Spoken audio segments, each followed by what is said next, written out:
way that I would begin to plan a book is to, on the one hand, walk the landscape to really soak myself in the subject and get a visual and a complete sensory sort of spectrum of what I'm going to be working with. And at the other hand, I'm also doing an awful lot of reading to make sure that I've studied all the species, I know what I'm looking for, and working out how it's going to look.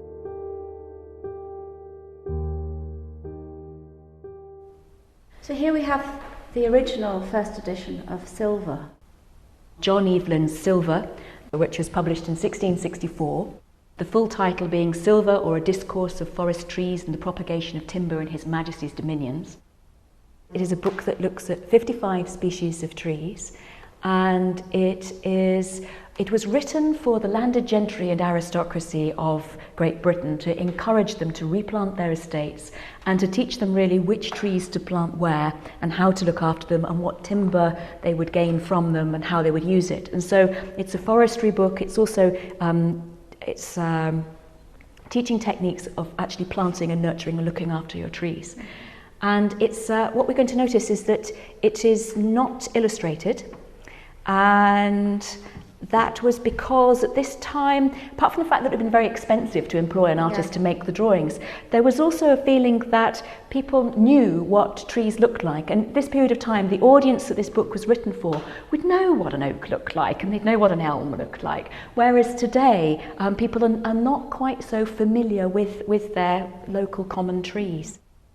The new Sylva, which Gabriel, Hemery and I have co-authored and that I've illustrated, is aimed at a completely different audience in that it's aimed at for everybody. It's an in-depth and scholarly work which is looking at modern forestry and looking also at about 100 species of trees arranged into 44 groups. But it is written for everybody to be able to understand, anyone who is interested in trees, woodland management, ecosystems, the environmental studies, the landscape, natural history. Gabriel and I, in our celebration of this book, have given ours the title The New Sylva, or a Discourse of Forest and Orchard Trees for the 21st Century. It began about 3 years ago when Gabriel and Hemery and I met and started talking about the fact that we would both love to do a book on trees together. We were aware that the 350th anniversary of John Evelyn's Sylva was coming up, and we wished to do something very in-depth and celebratory of that book, and to produce a modern book on forestry that was a great celebration of trees. And we wanted to create something that was a piece of serious scholarship but also a beautiful art object that we could do. It's important to me that we have got a representation of the entire spectrum of life within the woodland, but also the life cycle of the tree. So I'm going from the seedling right the way through to the development of it and then its use in timber.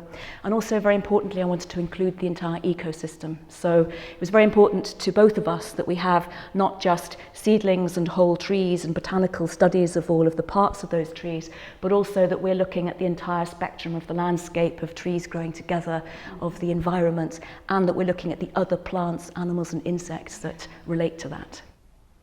This is a mammoth task you've taken on with this new book. In the end, I made 220 drawings of 205 different species, and I was responsible for collecting all of those myself, and for being able to draw them obviously in seasonal order, so that it was the plants and the seasons that were driving the order of the work. With most of the landscapes and the trees had to be done over winter to get the architecture of the species. And also spring, summer and autumn I had to be getting on with fruits and flowers. So as we were outside a lot in quite extreme conditions.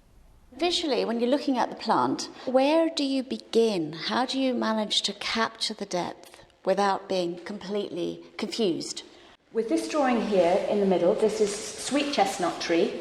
And what is characteristic of this species is that the bark can twist and create these very distinctive spiral patterns. And also in the spectrum of drawings in the book, I wanted to sometimes get very close to the tree, sometimes see the whole thing, and sometimes at the distance.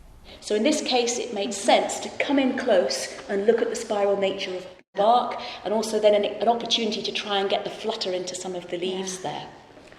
Whereas, for example, this is a very ancient hazel coppice on Blenheim Palace estate, possibly 800-900 years old. I mean, it's huge, been there a very, very long time. So it makes a huge arc, the base of which would not have fitted in this room. So if I'd drawn it side on, I wouldn't have seen any form at all. So I went right to the end of it, and we're looking just at the end of the arc. And what I'm trying to do with every single drawing is capture what it's most important to say about that species, bearing in mind that no drawing can say everything, and therefore we've got to make an editorial decision. And I wanted to try and capture the dome-like form of the hazel as well. This one was quite hard to compose, because if I went in too close, it became a tangled mass. Came out too far, it was too fine detail to get any sense of power and presence. And with all of these drawings, I have very discreetly abstracted the tree by removing the haze of tiny stems that you see on the front and removing the haze that you'd see at the back. And in every single drawing of trees here, we've just got a section through the middle of the tree. But I hope the viewer doesn't realise that. So Sarah, when you're working on a specific species, how do you choose your tree? What I would do is walk around woodlands, go to an area where a species is quite prevalent, and I would walk around and look at a minimum of 30, 40 different examples of exactly the same species, even if that means walking for hours across a particular landscape. And then it means that I'm going to have a look at how that same species behaves in slightly different conditions and at different ages, and when it's affected by different environmental factors. And it also means that by looking at let's say looking at 30 different trees, means I can then see what's different between them and why, and what do they all have in common. So what is it about that species that really makes it, about that tree that tells me which species it is. So starting to look at the architecture, the way that the tree branches, but also maybe the smoothness or the roughness of the bark, the overall shape of the canopy, the dome of it. But by looking at several different examples, I see typically different ages as well, how the tree is going to mature. And then it means that I'll choose one that typifies what the species does in a very clear way, but then also has a fantastic character to it, a real presence and a stance. Because if the actual tree doesn't have a presence that kind of takes your attention, then the drawing isn't either. And then also I wanted to try and bring the drawings alive so that I give my reader the experience, this is my aim, with looking at the book. I want them to feel they've gone on a walk, they've gone to the tree, they've grasped a branch, they've pulled it close towards them, and then I show them what they would see and what they would experience.